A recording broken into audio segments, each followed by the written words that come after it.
Avant que nous commencions cette prière, j'aimerais t'inviter à faire une chose simple mais puissante. Prends un instant pour chercher un verset, un passage ou même un seul mot dans la parole de Dieu, et médite dessus tout au long de ta journée. Laisse cette vérité biblique nourrir ton âme. Aujourd'hui, méditons ensemble sur Psaume 107, versets 1 à 9. La parole déclare: Louez l'Éternel, car il est bon, car sa miséricorde dure à toujours. Que les rachetés de l'Éternel le disent, ceux qu'il a délivrés de l'ennemi, qu'il a rassemblés de tous les horizons, de l'Est, de l'Ouest, du Nord et du Sud. Ils ont erré dans des déserts sans chemin, sans lieu où s'installer. Affamés, assoiffés, leur force les abandonnait. Alors ils ont crié à l'Éternel dans leur détresse, et il les a secourus. Il les a conduits sur un chemin droit, jusqu'à un lieu d'habitation. Qu'ils louent le Seigneur pour sa bonté, pour ses merveilles envers les humains. Car il rassasie l'âme altérée, et comble de bien celle qui a faim. Et j'aimerais attirer ton attention sur le verset 6. Alors ils crièrent à l'Éternel dans leur détresse, et il les délivra de leurs angoisses. Que cette parole s'imprime dans ton cœur pendant cette prière. Lorsque le peuple de Dieu lève la voix dans la douleur, il répond. Dieu est un libérateur. Il est notre refuge au milieu des tempêtes, un Dieu qui abat les montagnes et qui marche avec nous, fidèle à sa promesse de ne jamais nous abandonner. Dieu seul est digne. Nous avons tous besoin de modèles, et la Bible nous en offre. David, Gédéon, Josué, des figures de foi. Mais il faut se rappeler que toute la gloire revient à Dieu. Car dans chaque victoire, ce n'est pas l'homme qu'il faut exalter, mais le Dieu qui agit à travers lui. Prenons David. Ce jeune berger n'a pas vaincu Goliath par ses propres forces. C'est Dieu qui a guidé la pierre. La victoire appartenait à l'Éternel. Gédéon, quant à lui, a remporté un combat improbable avec seulement 300 hommes, mais ce n'était pas sa stratégie ni sa bravoure. C'était la main de Dieu. Josué n'a pas fait tomber les murailles de Jéricho en criant, c'était l'obéissance, et surtout, la puissance de Dieu. Ne tombons jamais dans le piège de glorifier l'instrument au lieu du Créateur. Ceux que Dieu utilise ne font que dire oui. Et parfois, même ce « oui » est hésitant. Jonas s'est enfui, Moïse a reculé, mais Dieu les a conduits malgré tout. Il n'y a qu'un seul héros dans l'histoire biblique, Jésus-Christ. L'histoire, c'est celle de Dieu. C'est sa gloire, sa puissance, son amour. Prière. Seigneur, toi seul mérites l'honneur. Toi seul as le pouvoir, et toi seul accomplis des merveilles. Qui d'autre que toi, Seigneur Jésus, mérite notre adoration? Tu dis dans Ésaïe 42:8, « Je suis l'Éternel, c'est là mon nom, et je ne donnerai pas ma gloire à un autre. » Pardonne-nous, Père, lorsque nous laissons nos cœurs s'attacher à d'autres choses que toi. Délivre-nous de tout ce qui tente de s'élever au-dessus de toi dans notre vie. Trop souvent, Seigneur, nous nous laissons envahir par nos épreuves. Mais aujourd'hui, nous choisissons de détourner les yeux de nos circonstances pour fixer notre regard sur toi. Apprends-nous à ne pas donner plus d'importance à nos problèmes qu'à ta présence. Fais de nous un peuple qui loue, qui élève ton nom, qui magnifie Jésus-Christ avant toute chose. Que même au cœur de l'épreuve, notre bouche proclame ta fidélité. Comme le dit Psaume 72, 17 à 19. Que ton nom subsiste à jamais, que les nations soient bénies en toi. Béni soit l'Éternel, le Dieu d'Israël, lui seul fait des choses merveilleuses. Seigneur, que le nom de Jésus soit glorifié dans nos maisons, dans nos familles, dans notre quotidien. Fais que nos cœurs ne cherchent pas seulement des miracles ou des signes, mais qu'ils cherchent ta face. Dans la victoire comme dans l'adversité, nous t'adorons. Et nous proclamons, comme dans Psaume 19, 14.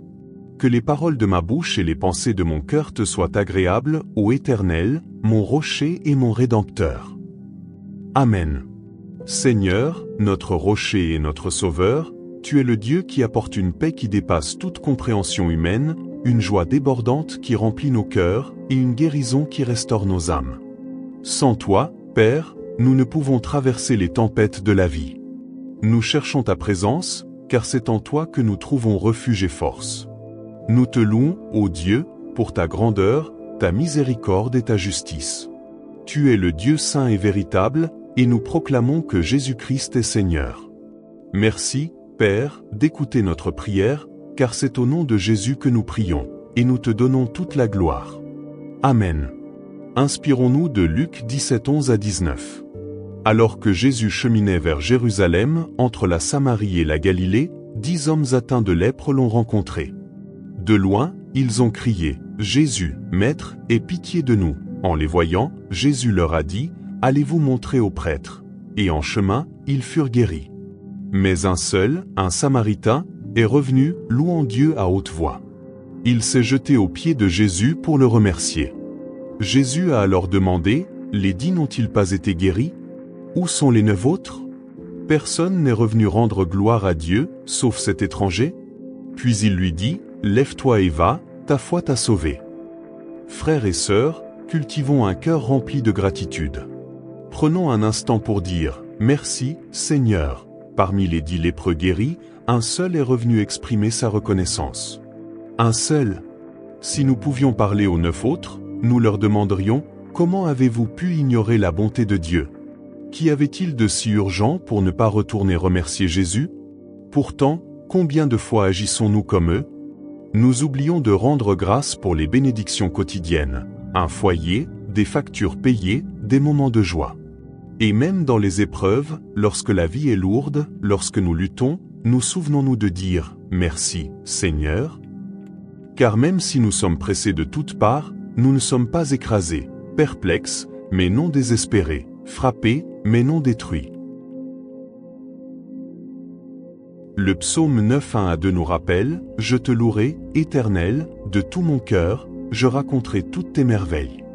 Je me réjouirai et je t'exalterai, je chanterai ton nom, ô Très-Haut. » Prenons le temps de trouver une raison d'être reconnaissant. Ne tenons pas la bonté de Dieu pour acquise. Peut-être n'avons-nous pas tout ce que nous désirons, mais remercions Dieu pour ce que nous avons. Un repas sur la table, la force de marcher, un cœur qui bat. Jésus a dit aux lépreux reconnaissants, « Ta foi t'a sauvé », que cela soit notre réalité aujourd'hui. Apportons à Dieu nos défis, nos luttes, et même dans ces moments difficiles, disons « Merci », car c'est souvent la gratitude qui ouvre la porte aux bénédictions. Seigneur Jésus, nous t'élevons et te glorifions. Nous te remercions pour ta bonté infinie et ton amour éternel. Comme le psaume 100 le proclame, poussez des cris de joie en l'honneur de l'Éternel, vous tous, habitants de la terre. Servez l'Éternel avec joie, venez en sa présence avec des chants d'allégresse. Sachez que l'Éternel est Dieu, c'est lui qui nous a créés, nous lui appartenons, nous sommes son peuple, les brebis de son pâturage. Franchissez ses portes avec reconnaissance, entrez dans ses parvis avec des louanges. Célébrez-le, bénissez son nom.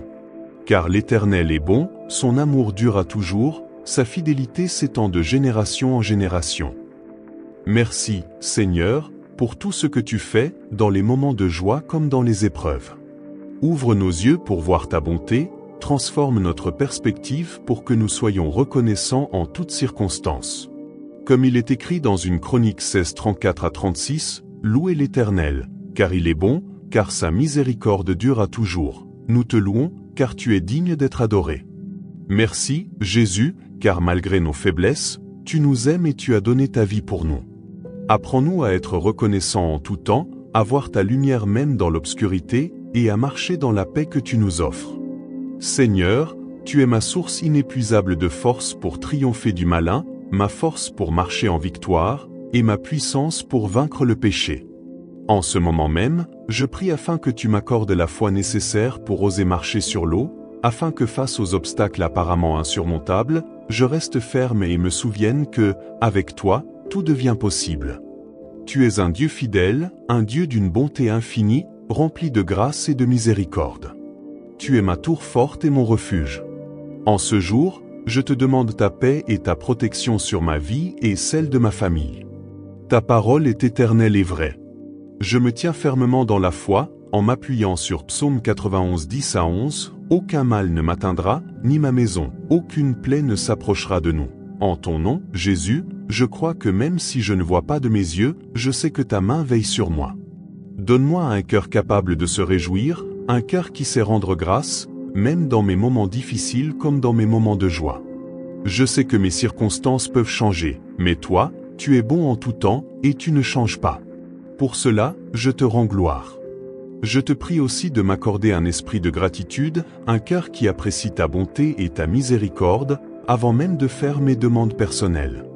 Je veux louer ton saint nom, te remercier pour qui tu es, l'alpha et l'oméga, le commencement et la fin. Que ta gloire soit à jamais manifestée en moi, aujourd'hui comme pour l'éternité. Amen. Une des histoires les plus extraordinaires de la Bible se trouve dans Jean 13, versets 3 à 8. Avant de lire ce passage, il est important de comprendre que, lorsqu'il était sur terre, Jésus est né d'une vierge, a vécu parmi nous sans commettre le moindre péché. Il était pleinement humain, il a pleuré, il a ressenti la fatigue, il a connu la faim. Mais en même temps, Jésus était pleinement le Fils de Dieu, capable d'accomplir l'impossible, il a ramené Lazare à la vie, il a parlé à la nature et celle-ci lui obéissait. Hébreux 4,15 nous rappelle que Jésus n'est pas un grand prêtre incapable de compatir à nos faiblesses, car il a été tenté en tout comme nous, mais sans péché. Il a connu la douleur, la faim, la fatigue, tout comme nous, mais, malgré cela, il était capable de marcher sur l'eau, de parler au vent, et de triompher même sur la mort. Dans Jean 13, versets 3 à 8, la Bible raconte que, sachant que le Père lui avait tout remis, que Jésus venait de Dieu et qu'il retournait auprès de lui, il se leva de table, prit un linge et se mit à laver les pieds de ses disciples. Ensuite, il arriva à Simon-Pierre, qui lui demanda « Seigneur, tu me laveras les pieds ?» Jésus lui répondit « Ce que je fais, tu ne le comprends pas maintenant, mais tu le comprendras plus tard. » Pierre rétorqua « Jamais tu ne me laveras les pieds. » Jésus lui dit alors « Si je ne te lave pas, tu n'auras pas de part avec moi. » Ce passage est pour moi une révélation profonde. Jésus, le Fils de Dieu, s'abaisse pour servir ses disciples en leur lavant les pieds, un acte d'humilité extraordinaire. Si le Seigneur lui-même s'est fait humble pour servir, alors je me demande, qu'est-ce que je fais pour le Seigneur? Qu'est-ce que je peux offrir pour honorer ma foi? Je vous encourage tous à avoir un cœur de serviteur, un cœur qui cherche à servir le Seigneur. Trop souvent, nous sommes concentrés sur ce que Dieu peut faire pour nous, sur ses bénédictions, ses promesses. Mais combien d'entre nous cherchent à donner, à offrir leur temps, leur énergie, leurs ressources pour le corps du Christ?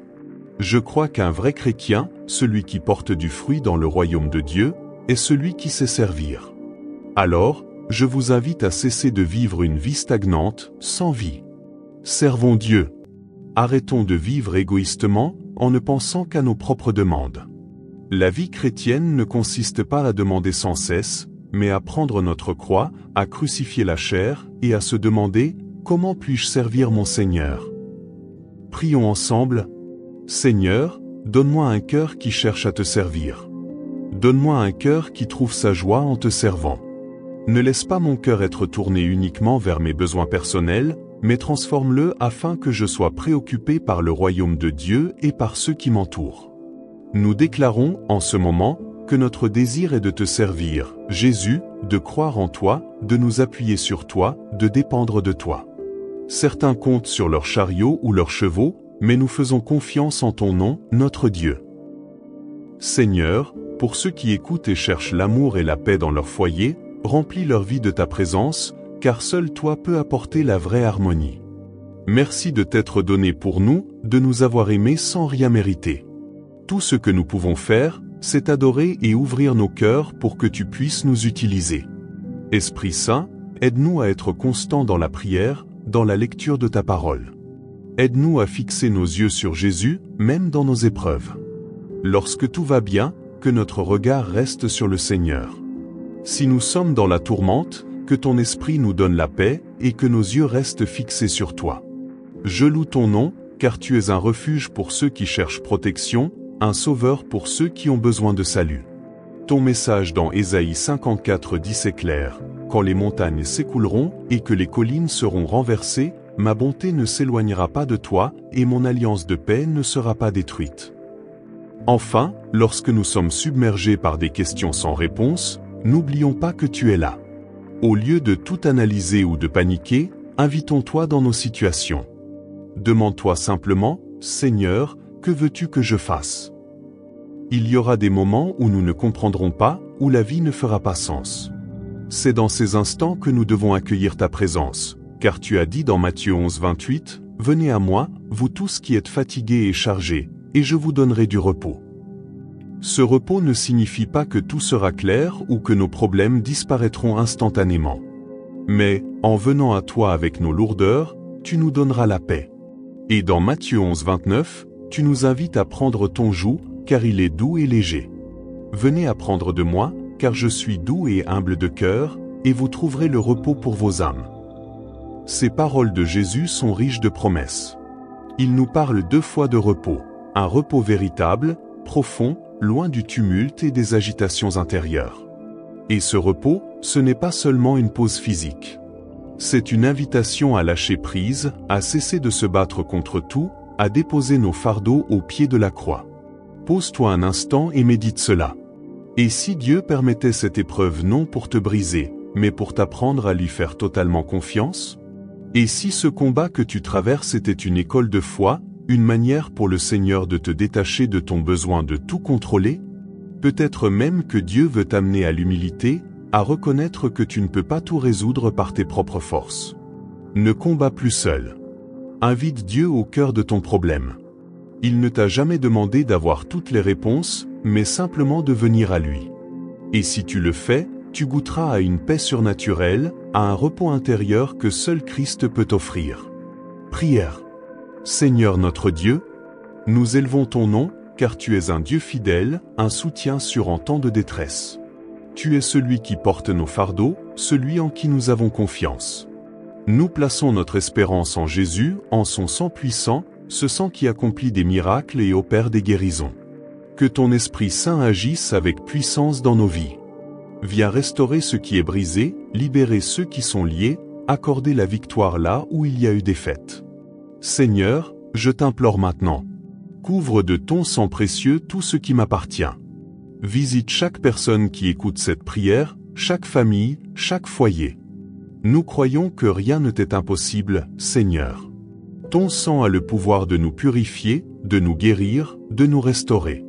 Tu peux redonner la santé aux malades, calmer les esprits troublés, apaiser les cœurs blessés. Par ton sang, Seigneur Jésus, rétablis la paix dans les foyers divisés. Ramène l'amour là où il a disparu. Sois un mur de protection autour de nous. Nous déclarons que tu es notre abri, notre refuge contre les attaques visibles et invisibles. Que ta main repousse les flèches de l'ennemi. Que ta lumière éclaire nos ténèbres. Ta parole dit, 1000 tomberont à ta gauche, 10 000 à ta droite, mais toi, tu ne seras pas atteint. Et nous croyons en cette promesse, Seigneur. Encouragement. Avant de continuer ce moment de prière, je t'encourage à choisir un verset ou un passage biblique aujourd'hui. Médite-le. Laisse-le nourrir ton âme tout au long de la journée. Regardons maintenant le psaume 107, versets 1 à 9. Célébrez l'Éternel, car il est bon, et sa miséricorde dure à toujours. Ils crièrent à l'Éternel dans leur détresse, et il les délivra de leurs angoisses. Regarde ce que fait Dieu. Il répond à ceux qui crient vers lui. Il libère, il sauve, il dirige. Ne l'oublie pas, il est le pont au-dessus de tes eaux troublées. Il est celui qui démolit les montagnes devant toi. Et il ne t'abandonnera jamais. Un seul héros, Jésus-Christ. Oui, nous admirons des personnages bibliques comme David ou Gédéon, mais il est important de se souvenir. Le véritable héros dans chaque histoire de la Bible, c'est Dieu. David n'a pas terrassé Goliath par sa seule habileté. C'est Dieu qui a guidé la pierre, c'est Dieu qui a donné la victoire. Gédéon n'a pas vaincu les milliers d'ennemis par sa stratégie. Il avait peur, il doutait, il hésitait. Mais c'est Dieu qui a agi à travers lui. Alors aujourd'hui, rappelle-toi. Ce n'est ni par la force, ni par la puissance, mais par l'Esprit de Dieu que vient la victoire. Trop souvent, nous admirons les grands hommes et femmes de foi dans la Bible. David, Moïse, Josué, Déborah, Esther, mais avons-nous oublié qui tenait réellement l'épée? Qui donnait la victoire? Ce message n'est pas une exaltation de l'homme, mais du Dieu qui agit à travers l'homme. Quand David tua Goliath, ce n'était pas par la force de son bras. C'était la main du Seigneur sur lui. Quand Moïse fit face à Pharaon, ce n'était pas son éloquence ou sa puissance. C'était l'Esprit de Dieu qui l'envoyait. Quand Josué fit tomber les murailles de Jéricho, ce n'était pas grâce à ses armes, mais par obéissance à un ordre divin. Ce que nous devons comprendre, c'est que la victoire appartient à Dieu. Nous ne devons jamais glorifier l'instrument au lieu du maître. Dieu utilise des vases faibles pour manifester sa gloire. Il prend des hommes et des femmes ordinaires, comme toi et moi, et accomplit des choses extraordinaires, non pas à cause de nous, mais en dépit de nous. Le Seigneur agit à travers ceux qui lui disent simplement « Oui Seigneur, me voici », et même là, souvent, il faut nous y traîner. Moïse a résisté. Jonas a fui. Gédéon s'est caché. Et pourtant, Dieu les a tous utilisés puissamment. Ne tombons pas dans le piège de glorifier le vase au lieu de celui qui l'a façonné. Car c'est Dieu qui donne la victoire. C'est lui qui ouvre les portes. C'est lui qui fait des choses que l'œil n'a pas vues, que l'oreille n'a pas entendues.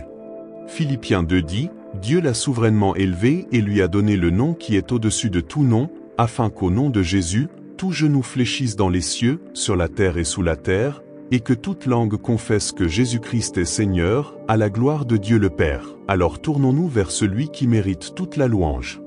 Seigneur, toi seul mérites d'être élevé. Toi seul as la puissance. Tu es le maître des temps et des circonstances. Ta parole dit dans Ésaïe 42:8, « Je suis l'Éternel, c'est là mon nom, je ne donnerai ma gloire à aucun autre, ni mon honneur aux idoles. Délivre-nous de tout ce qui cherche à prendre ta place dans nos vies. Ouvre nos yeux, Seigneur, afin que nous discernions les idoles déguisées. Pardonne-nous lorsque nous avons été trop absorbés par nos problèmes, au point d'oublier ta grandeur. Apprends-nous à élever ton nom au lieu d'amplifier nos soucis. Quand les tempêtes soufflent, enseigne-nous à regarder vers toi et non vers la mer agitée. Quand la maladie, les dettes, les conflits frappent à notre porte, rappelle-nous que tu es plus grand que tout cela. Que nous soyons un peuple qui loue ton nom en toute saison. Lorsque nous traversons les vallées, que nous puissions dire « Merci Seigneur, tu es avec moi ». Quand nous sommes au sommet de la montagne, que nous disions encore « Merci Seigneur, tu m'as élevé », car notre louange ne dépend pas de ce que nous voyons mais de qui tu es. Tu es Dieu. Tu es fidèle. Tu es digne. Psaume 72 déclare « Son nom subsistera toujours, aussi longtemps que le soleil son nom se perpétuera. Par lui, les hommes seront bénis, toutes les nations le diront heureux. Béni soit l'Éternel Dieu, le Dieu d'Israël, qui seul fait des prodiges. Béni soit à jamais son nom glorieux. Que toute la terre soit remplie de sa gloire. Amen. Amen, Seigneur, que le nom de Jésus-Christ soit élevé dans nos maisons, dans nos cœurs, dans nos églises, dans nos pays. Que notre bouche soit remplie de louanges et non de plaintes. Que notre cœur soit plus assoiffé de ta présence que de bénédictions. Et si nous devons voir des miracles, qu'ils ne deviennent jamais plus grands que notre adoration. Si nous voyons des prodiges, qu'ils ne volent jamais la place de ton nom. Qu'à chaque saison, notre cœur te dise, Seigneur, que ton nom soit glorifié, quoi qu'il arrive. Seigneur, même quand les choses vont mal, tu restes bon. Même quand je ne comprends pas, tu restes Dieu. Même quand les larmes coulent, tu es toujours sur le trône. Et je choisis de te louer. Comme le psalmiste l'a dit dans le psaume 19:14, que les paroles de ma bouche et les pensées de mon cœur soient agréables devant toi, Éternel, mon rocher et mon rédempteur. Tu es le Dieu qui console, qui restaure, qui relève. Et nous ne pouvons pas vivre un seul jour sans toi. Nos forces sont faibles, nos pensées limitées, mais toi, Seigneur, tu es notre force. Tu es notre guide.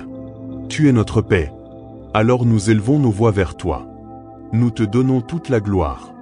Nous confessons que Jésus-Christ est Seigneur. Et nous te remercions, parce que tu nous entends. Au nom de Jésus, nous prions. Amen.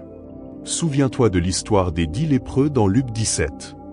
10 ont été guéris, mais un seul est revenu pour dire merci. Un seul. Et Jésus demanda, les 10 n'ont-ils pas été guéris? Où sont les 9 autres? Bien-aimé, n'attends pas que tout s'écroule pour dire merci. Dis-le maintenant. Même dans le combat, dis « Merci Seigneur ». Même dans l'attente, dis « Merci Seigneur ». Même dans l'épreuve, dis « Tu es digne ». Psaume 9:1-2 dit « Je te louerai, ô Éternel, de tout mon cœur, je raconterai toutes tes merveilles. Je ferai de toi le sujet de ma joie et de mon allégresse, je chanterai ton nom, Dieu très haut. » Alors aujourd'hui, arrête-toi un moment et dis « Merci. Merci Seigneur. Merci pour la vie. Merci pour la force. Merci pour la grâce. Merci, parce que tu ne changes pas. Merci, parce que tu es Dieu. Aujourd'hui, je chante tes louanges au Très-Haut, et j'élève ton nom saint. » Prenons un moment pour méditer sur les innombrables raisons d'être reconnaissants. Ne laissons jamais les bénédictions de notre Dieu passer inaperçues, car il y a toujours une raison de rendre grâce. Peut-être que tes repas ne sont pas somptueux, mais loue Dieu pour la nourriture quotidienne qui te soutient. Peut-être que ta voiture est en panne, ce qui est frustrant, mais rends grâce pour la santé qui te permet de marcher. Repense à l'histoire du lépreux qui est revenu vers Jésus pour lui dire merci. Jésus lui a répondu, « Lève-toi, va, ta foi t'a guéri. » Que cette vérité prenne vie en nous aujourd'hui alors que nous nous approchons de Dieu avec des cœurs reconnaissants, célébrant sa bonté infinie, son amour et sa miséricorde.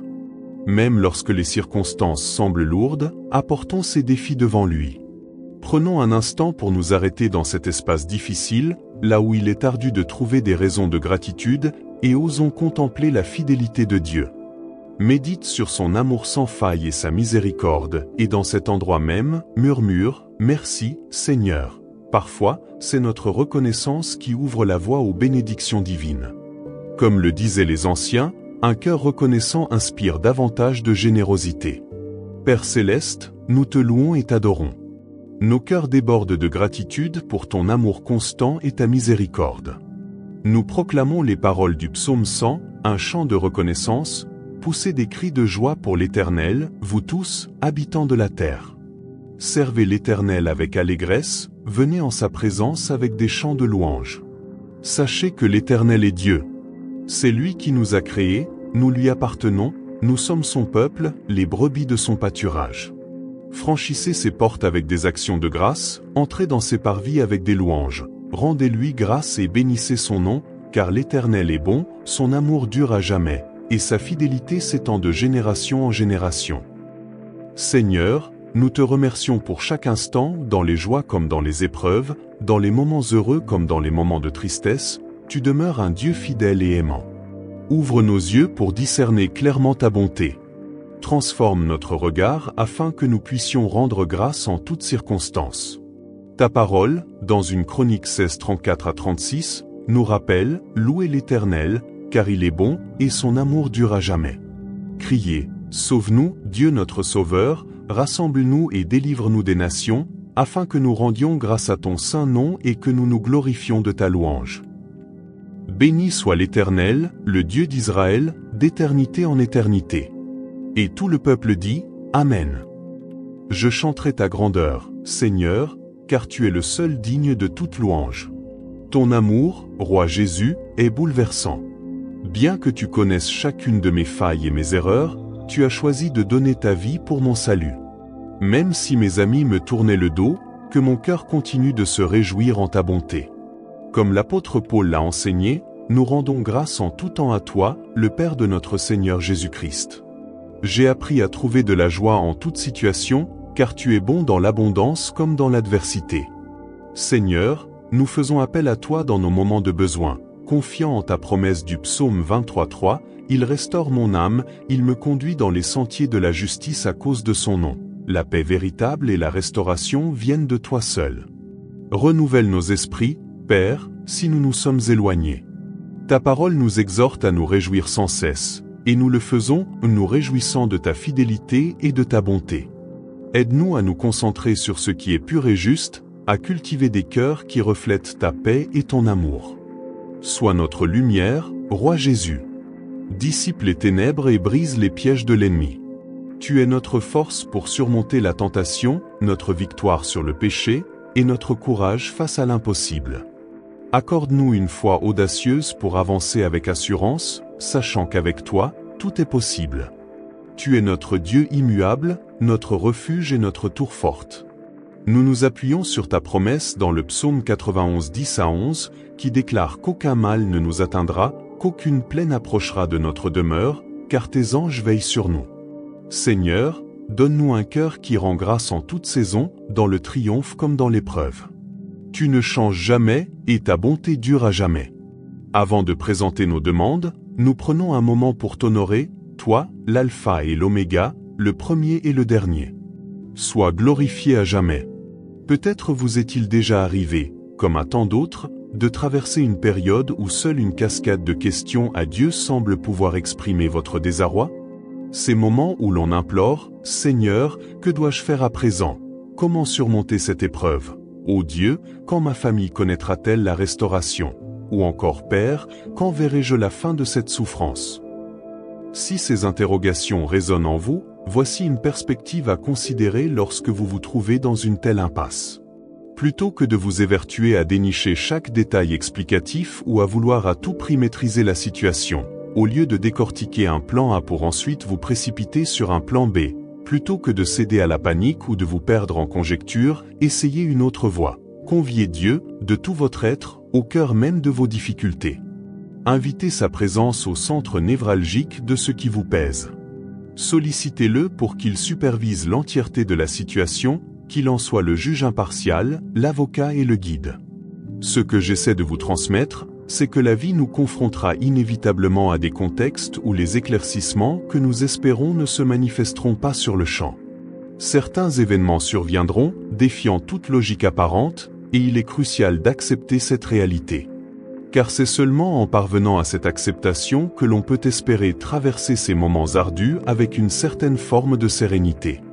Rappelez-vous ce que notre Seigneur Jésus a déclaré en Matthieu, chapitre 11, verset 28, « Venez à moi, vous tous qui êtes las et chargés, et je vous donnerai du repos. » Précisons une chose importante, cette invitation divine n'est pas une assurance que chaque aspect de votre situation vous sera instantanément révélé. Ce n'est pas une promesse d'obtenir une vision d'ensemble parfaitement claire. Non, ce que Jésus nous dit, c'est « Apportez-moi tout ce qui vous alourdit, tout ce qui trouble vos nuits, toutes vos inquiétudes, et lorsque vous répondrez à cet appel, lorsque vous lui remettrez ses fardeaux, les problèmes eux-mêmes ne s'évanouiront peut-être pas comme par enchantement, mais lui vous offrira sa paix. L'horizon restera peut-être incertain, mais lui vous procurera son repos. » Matthieu 11, verset 29, poursuit ainsi, « Prenez mon joug sur vous et recevez mes instructions, car je suis doux et humble de cœur, et vous trouverez du repos pour vos âmes. » À 2 reprises dans ces versets, Jésus évoque le repos que l'on trouve en lui. Ce repos est littéralement un appel à la détente, à cesser de se tourmenter, à arrêter de s'épuiser à vouloir tout solutionner par ses propres moyens. C'est un abandon confiant et total entre les mains du Seigneur. Prenez donc un instant pour y songer. Se pourrait-il que Dieu permette cette épreuve actuelle pour vous amener à un niveau de confiance plus intime et plus profond en lui? Serait-il possible que Dieu vous laisse traverser cette difficulté pour que vous appreniez à lâcher prise, à cesser de vouloir contrôler chaque aspect, chaque menu détail de votre vie? Méditez là-dessus. Dieu autoriserait-il ce test pour vous rendre plus humble, peut-être parce que vous vous êtes trop appuyé sur vos propres forces? Voyez-vous, il est primordial de toujours inviter Dieu au sein de votre situation, quelle qu'elle soit. Vous ne pouvez pas y faire face seul, et vous n'avez certainement pas toutes les réponses. Mais si vous vous adressez au Seigneur, si vous confiez tout à Jésus, vous pouvez sans aucun doute recevoir la paix. Vous pouvez assurément trouver le repos. Seigneur, je te prie de nous apprendre à poser notre regard sur toi, et non sur nos difficultés. Enseigne-nous à courir vers toi et à t'exalter plutôt qu'à nous concentrer sur nos circonstances. Que nous soyons un peuple qui magnifie ton nom, et rien d'autre. Lorsqu'une épreuve se présente dans notre vie, donne-nous la sagesse de voir que l'ennemi cherche à s'en servir pour nous distraire, afin que nous ne soyons pas fixés uniquement sur cette situation. Ne permets pas que nos paroles tournent en boucle autour de cette problématique, car cela ne ferait qu'amplifier la difficulté. Au contraire, que notre cœur et nos lèvres ne chantent que des louanges à la précieuse personne de Jésus-Christ. Psaume 72, 17 à 19 dit, « Son nom durera éternellement, sa renommée se perpétuera comme le long des jours. Que toutes les nations soient bénies en lui, que ses noms soient glorifiés à jamais. Béni soit le Seigneur, le Dieu d'Israël, qui accomplit des merveilles.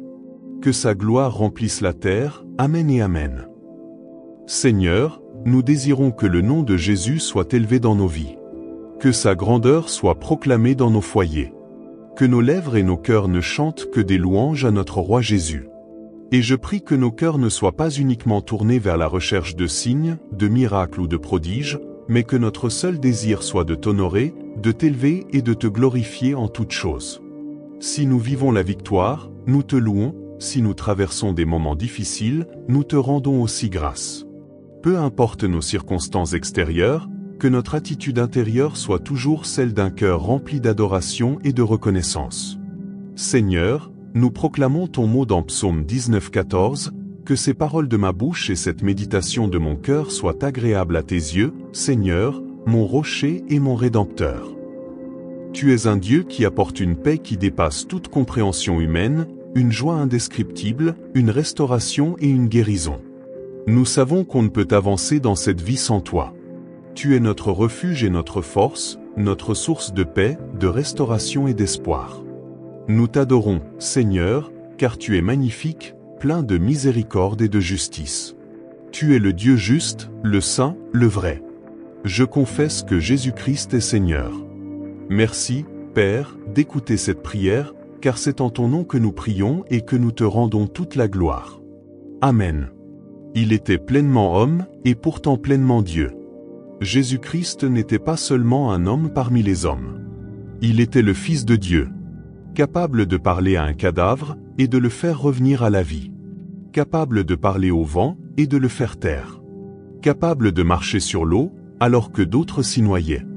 Et pourtant, Hébreux 4,15 nous dit « Car nous n'avons pas un souverain sacrificateur qui ne puisse compatir à nos faiblesses. Au contraire, il a été tenté comme nous en toutes choses, sans commettre de péché. » Cela signifie que notre Seigneur connaissait la fatigue.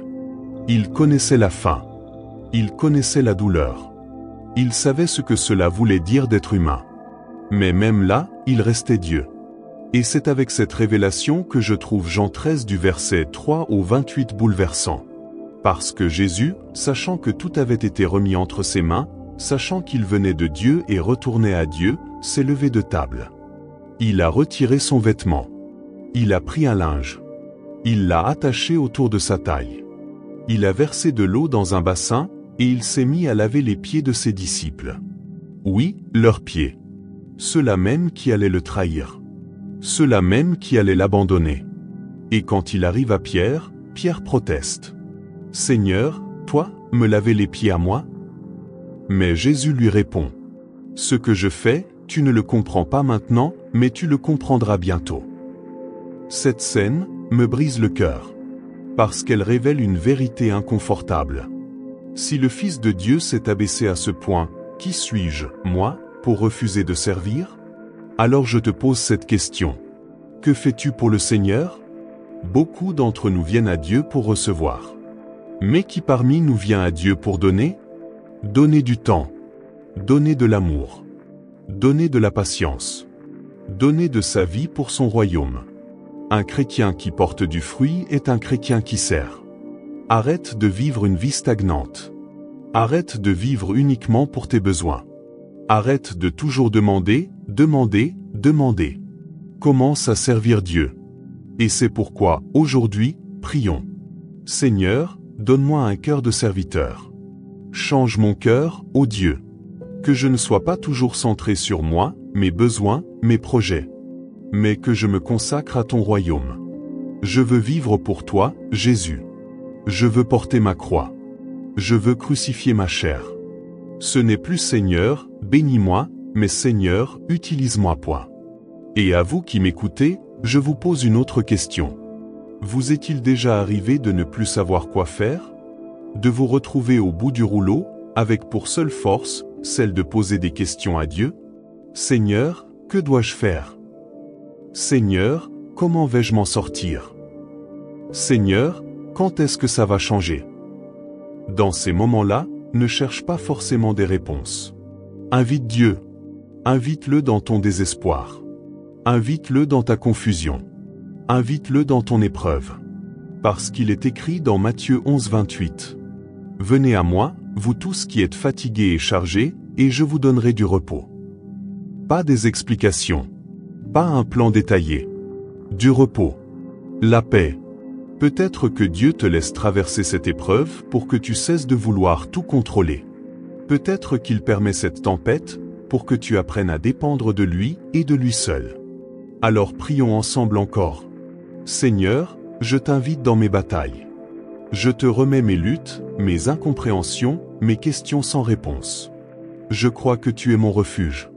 Je crois que tu es ma paix. Je déclare que le sang de Jésus me protège. Je déclare que ta parole me garde. Je déclare que je suis caché en toi. Et maintenant, alors que tu écoutes, je déclare sur ta vie. Que les anges du Seigneur campent autour de toi. Que l'Éternel te préserve de tout mal. Que le nom du Seigneur soit ta tour forte, ton bouclier, ta muraille de feu. Et si l'ennemi tente de t'atteindre, qu'il trouve la présence de Dieu comme une barrière infranchissable. Seigneur, nous nous réfugions en toi. Nous courons vers toi. Nous t'adorons. Nous proclamons ta fidélité, ton amour, ta protection divine.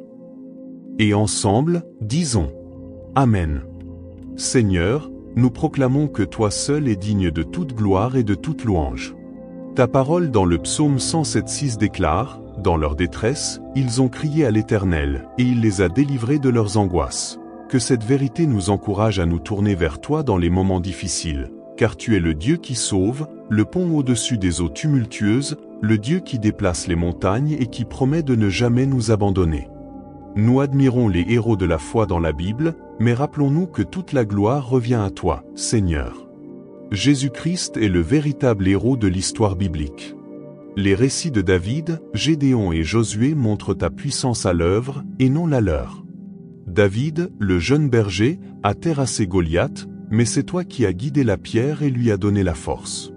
Gédéon, malgré ses doutes et sa peur, a vaincu une armée immense avec seulement 300 hommes, non par sa bravoure, mais par ta main puissante. Josué et les Israélites ont vu les murailles de Jéricho s'effondrer sans combattre, simplement en obéissant à ton commandement de marcher et de crier. Ces victoires sont les tiennes, Seigneur, et non celles des hommes. Nous honorons la foi de ces figures bibliques, mais nous ne devons pas glorifier l'instrument, seulement le Créateur.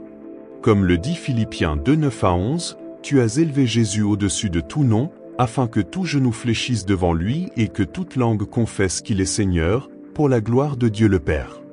Toi seul, ô Dieu, es le dispensateur de la victoire, de la vie et de toute bonne chose.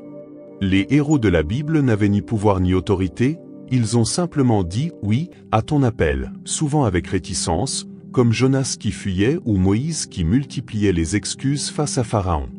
Père, apprends-nous à ne pas exalter la créature au-dessus du Créateur. Débarrasse-nous de toute idole, comme tu le déclares dans Ésaïe 42:8, « Je suis l'Éternel, c'est mon nom, je ne donnerai pas ma gloire à un autre, ni mon honneur aux idoles. Ouvre nos yeux pour discerner tout ce qui cherche à prendre ta place dans nos vies. Pardonne-nous, Seigneur, lorsque nous laissons nos problèmes nous consumer. Apprends-nous à fixer nos regards sur toi plutôt que sur nos difficultés, à te louer au lieu de nous plaindre. Débarrasse-nous de toute idole, comme tu le déclares dans Ésaïe 42:8, « Je suis l'Éternel, c'est mon nom, je ne donnerai pas ma gloire à un autre, ni mon honneur aux idoles. Ouvre nos yeux pour discerner tout ce qui cherche à prendre ta place dans nos vies. Pardonne-nous, Seigneur, lorsque nous laissons nos problèmes nous consumer. Apprends-nous à fixer nos regards sur toi plutôt que sur nos difficultés, à te louer au lieu de nous plaindre. Que nos cœurs magnifient ton nom, comme le proclame le psaume 72:17-19, son nom subsistera à toujours, il durera tant que le soleil. On le bénira, toutes les nations le diront heureux. Béni soit l'Éternel, le Dieu d'Israël, qui seul opère des prodiges. Béni soit à jamais son nom glorieux. Que toute la terre soit remplie de sa gloire. Amen, Amen. Seigneur, que le nom de Jésus soit exalté dans nos vies, dans nos foyers, et que nos lèvres ne chantent que tes louanges.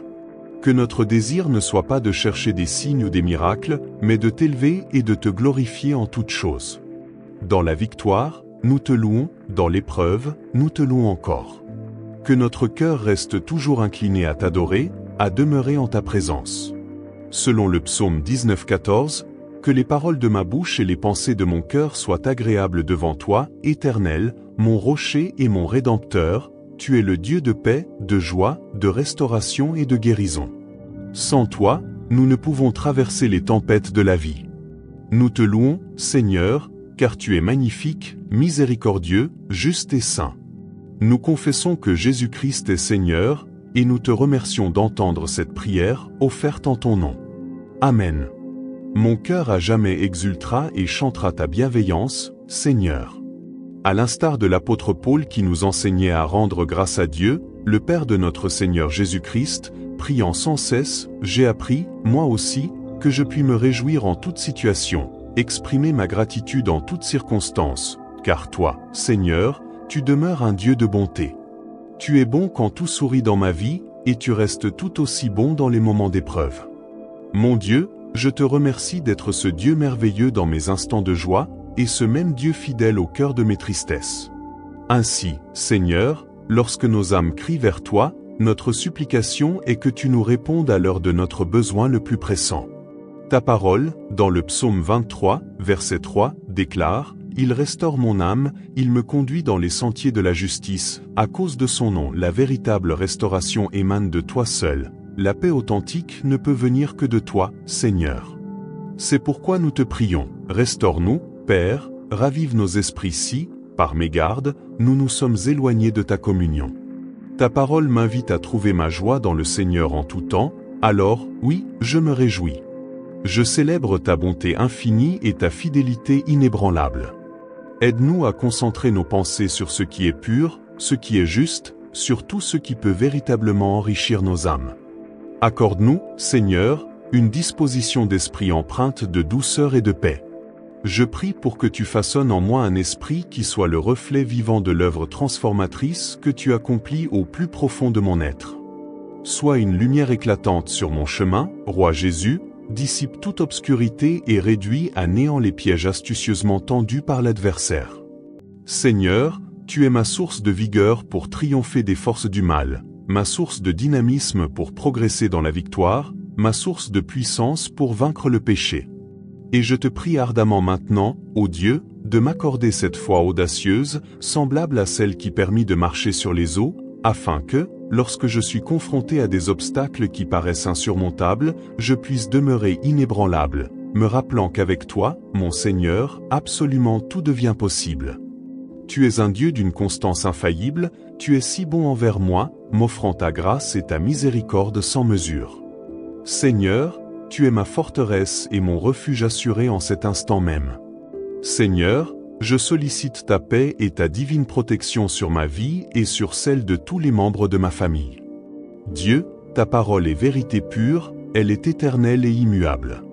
Je m'appuie avec une foi totale sur le psaume 91, versets 10 et 11, qui proclame avec force « Aucun malheur ne t'arrivera, aucun fléau n'approchera de ta demeure ni de ton corps, et cela, au nom puissant de Jésus. » Et même si mes yeux physiques ne le discernent pas encore, je crois fermement que ta main souveraine et bienveillante repose sur ma vie. Façonne en moi un cœur capable de se réjouir en toi, Père, un cœur qui te rende grâce tant dans les circonstances les plus favorables que dans les plus éprouvantes. Je sais que les aléas de ma vie peuvent changer, mais toi, tu es bon en tout temps, et toi, ô Éternel, tu ne changes jamais. Pour cette assurance, je tiens à te dire merci. Mon Dieu, cultive en moi une attitude de reconnaissance primordiale, un cœur disposé à valoriser ta bonté et ta compassion avant même que je n'ose formuler mes requêtes personnelles. Roi Jésus, je bénis ton saint et glorieux nom. Je te remercie pour ce que tu es, l'alpha et l'oméga, le commencement et la fin. Sois glorifié, dès maintenant et pour toute l'éternité. Amen. Inspirez-vous à méditer sur la parole de Dieu tout au long de votre journée. Trouvez un verset, un chapitre, ou simplement une parole dans la Bible et méditez-la. Prenons par exemple Psaume 107, versets 1 à 9. Rendez grâce à l'Éternel, car il est bon, car sa bonté demeure à toujours. Que ceux qui ont été rachetés par l'Éternel le disent, ceux qu'il a délivrés de la main de l'ennemi, et rassemblés des contrées, des orientaux comme des occidentaux, des nordiques comme des méridionaux. Ils ont erré dans le désert, dans des lieux arides, sans trouver de ville où s'abriter. Leur âme était affamée et assoiffée, leur force faiblissait. Alors ils ont crié à l'Éternel dans leur détresse, et il les a délivrés de leurs angoisses. Il les a guidés par le chemin droit, pour qu'ils arrivent dans une ville où ils peuvent habiter. Oh, que ceux qui ont été sauvés de l'Éternel rendent grâce, pour sa bonté et ses merveilles envers les hommes. car il rassasie l'âme qui soupire, et remplit de bonté ceux qui ont faim. Je souhaite souligner le verset 6. Alors ils crièrent à l'Éternel dans leur détresse, et il les délivra de leurs afflictions. Quand vous écoutez cette prière, je vous encourage à garder cette parole dans votre cœur. Lorsqu'Israël a crié à Dieu dans sa détresse, il a répondu et libéré son peuple. Notre Dieu est un Dieu qui sauve, un refuge dans la tempête, celui qui déplace des montagnes, et qui a promis de ne jamais nous abandonner ni nous laisser. En tant qu'être humain, nous avons tous une admiration pour les héros, et en tant que chrétiens, nous admirons souvent des personnages bibliques pour leur foi. Mais il est crucial de se rappeler que, derrière leur succès, il y a toujours la main de Dieu. La seule véritable figure héroïque dans la Bible, c'est Jésus-Christ. La Bible raconte l'histoire de Dieu, et rien d'autre ne doit recevoir toute la gloire. Prenons David, par exemple, ce jeune berger devenu un géant de la foi. Mais la vérité est que ce n'est pas David qui a vaincu Goliath, c'est Dieu qui lui a donné la victoire. La pierre qui a frappé Goliath, c'est Dieu qui l'a dirigée, c'est lui qui a insufflé la puissance nécessaire. La victoire appartient à Dieu, pas à David. Ou encore Gédéon. Ce guerrier courageux a battu l'armée madianite avec seulement 300 hommes. Mais qui a donné la victoire? Ce n'est pas Gédéon, c'est Dieu. Gédéon lui-même était hésitant, il a demandé des signes, il a tremblé, mais c'est la main de Dieu qui a fait toute la différence. Et que dire de Josué? Il a mené Israël à la conquête de Jéricho, simplement en marchant et en criant, sans même lever une arme. La victoire n'était pas due à leur bravoure, mais à la puissance de Dieu. Dans toutes ces histoires, la seule véritable source de victoire, c'est Dieu. Il est le seul à mériter toute notre louange. Même ceux que nous admirons dans la Bible, leur force ne venait pas d'eux-mêmes, mais de la puissance de Dieu. Souvenons-nous que ces héros de foi ont souvent été guidés, encouragés, même traînés par Dieu pour suivre sa voie. Jonas a fui la mission, Moïse a trouvé 1000 excuses pour ne pas répondre à l'appel de Dieu. Mais c'est Dieu qui leur a donné la force et la mission. Il est important de ne pas glorifier la personne utilisée par Dieu, mais de rendre gloire à celui qui agit à travers eux. Dieu est le vrai donneur de victoire, de vie, et de toutes les bénédictions. En Philippiens 2, 9 à 11, il est dit: C'est pourquoi Dieu l'a souverainement élevé, et lui a donné le nom qui est au-dessus de tout nom, afin qu'au nom de Jésus, tout genou fléchisse, dans les cieux, sur la terre et sous la terre, et que toute langue confesse que Jésus-Christ est Seigneur, à la gloire de Dieu le Père. Alors, en pensant à tout cela, tournons nos regards vers celui qui mérite toute la gloire, notre Père céleste. Seigneur, seul toi mérites la louange. Tu détiennes tout pouvoir, toute puissance. Personne ne peut t'égaler ou te surpasser. Dans Ésaïe 42:8, tu dis: Je suis l'Éternel, c'est là mon nom, je ne donnerai pas ma gloire à un autre, ni mon honneur aux idoles. Ô Père, purifie nos cœurs de toute idolâtrie. Ouvre nos yeux afin que nous puissions discerner tout ce qui tente de prendre ta place dans nos vies. Pardonne-nous si, parfois, nous sommes facilement absorbés par nos soucis, nos problèmes, et que cela nous détourne de toi. Apprends-nous à nous concentrer sur toi, à te louer même dans les tempêtes, à magnifier ton nom, Jésus-Christ. Que nos lèvres et nos cœurs ne chantent que pour toi, et que ta gloire seule soit élevée.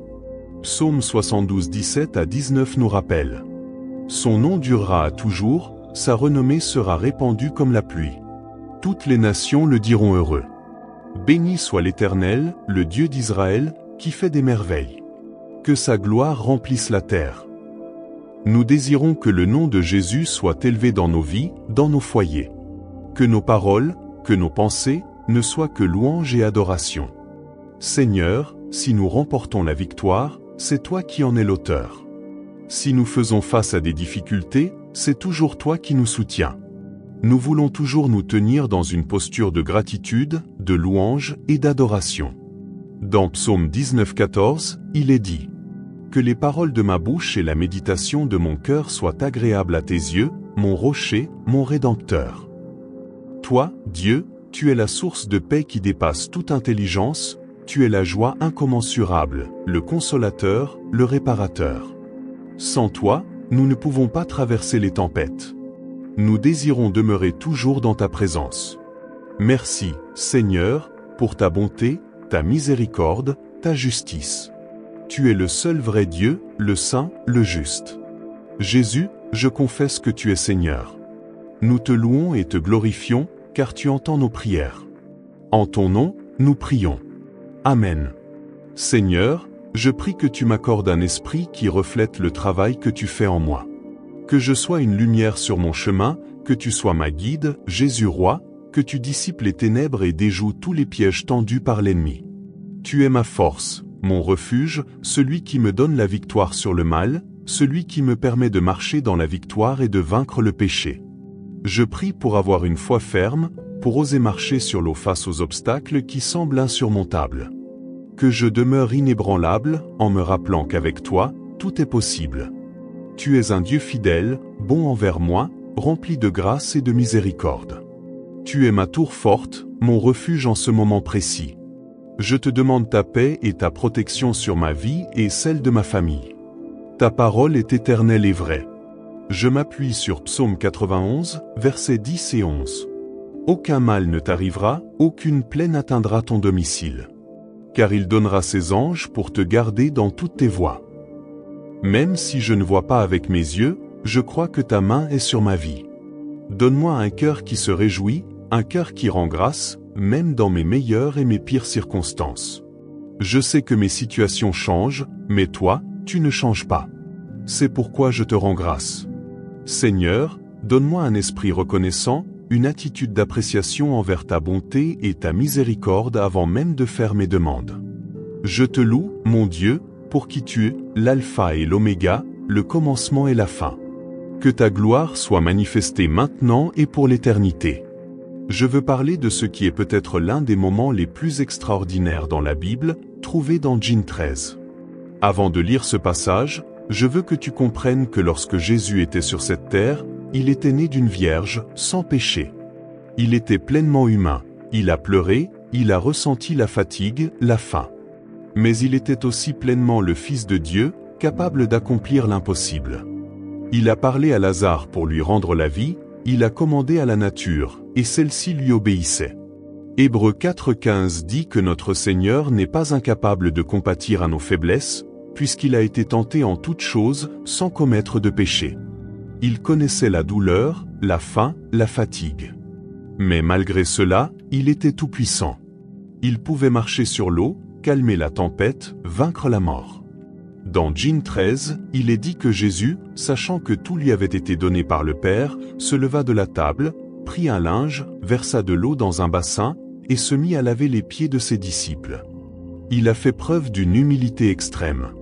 Lorsque Simon-Pierre lui a dit « Seigneur, toi, tu ne peux pas me laver les pieds. » Jésus lui a répondu « Ce que je fais, tu ne le comprends pas maintenant, mais tu le comprendras plus tard. » Et lorsque Pierre a insisté pour que Jésus ne lui lave pas les pieds, Jésus lui a dit « Si je ne te lave pas, tu n'auras pas de part avec moi. » Ce qui me frappe dans ce passage, c'est la scène d'humilité de Jésus, le Fils de Dieu, qui se met à servir ses disciples en leur lavant les pieds.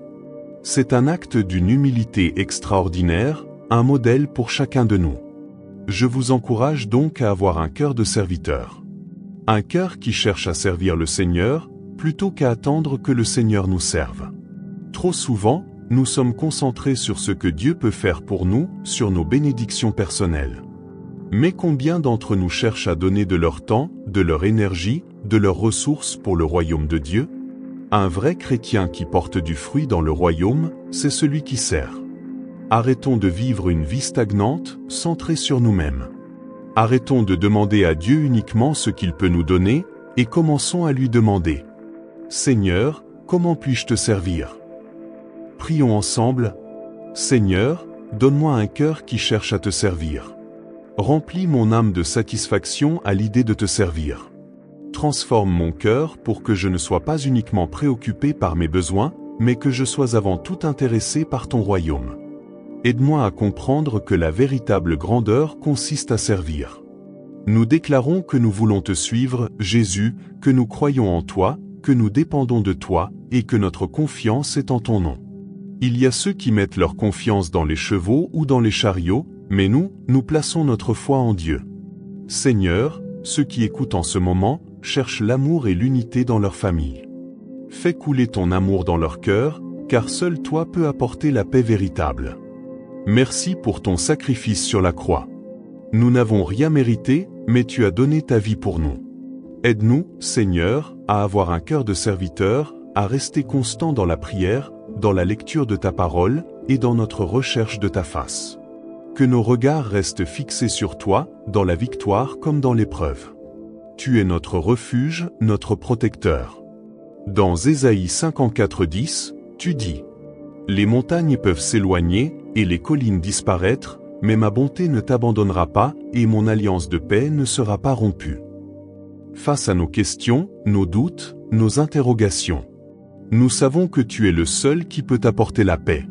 Lorsque tout semble difficile, il suffit de t'inviter dans notre situation. Tu ne nous donnes pas toujours toutes les réponses, mais tu nous offres la paix. Dans Matthieu 11:28-30, Jésus dit: Venez à moi, vous tous qui êtes fatigués et chargés, et je vous donnerai du repos. Prenez mon joug sur vous, et apprenez de moi, car je suis humble et doux de cœur, et vous trouverez du repos pour vos âmes. Pensée grecque. Peut-être que Dieu vous permet d'affronter cette épreuve pour renforcer votre confiance en lui. Peut-être qu'il veut vous apprendre à lâcher prise, à arrêter de tout contrôler. Il veut vous humilier, vous faire réaliser que vous ne pouvez pas tout faire seul. Alors, invitons Dieu dans nos difficultés, dans nos combats. Car, en lui, nous trouvons le vrai repos. Prions ensemble. Seigneur, je te loue parce que tu es un secours, un refuge. Je crois en ton sang, qui a un pouvoir miraculeux. Que ton Saint-Esprit agisse puissamment dans nos vies. Que nous expérimentions ta restauration, ta liberté, ta victoire. Je déclare la puissance du sang de Jésus sur tout ce qui nous concerne. Que ta présence nous accompagne, que ton ange campe autour de nous. Que ton esprit nous remplisse, nous fortifie et nous guide. Protège nos foyers, nos familles, nos corps, nos esprits. Que l'ennemi ne puisse nous atteindre, que la confusion règne dans ses rangs. Nous croyons aux promesses de ta parole. L'ange de l'Éternel campe autour de ceux qui le craignent et il les délivre. Psaume 34:7. Le Seigneur te préservera de tout mal, il préservera ton âme. Psaume 121:7. Le nom de l'Éternel est une tour forte, le juste s'y réfugie. Proverbe 18:10. Nous fuyons vers toi, Jésus, notre refuge. Nous croyons que tu es notre protecteur, notre sauveteur, notre délivreur. Nous plaçons notre confiance en toi, et nous déclarons ta protection sur nos vies, nos maisons, nos familles. Dans le nom précieux de Jésus-Christ, nous prions. Et nous rendons toute la gloire à notre Seigneur. Amen.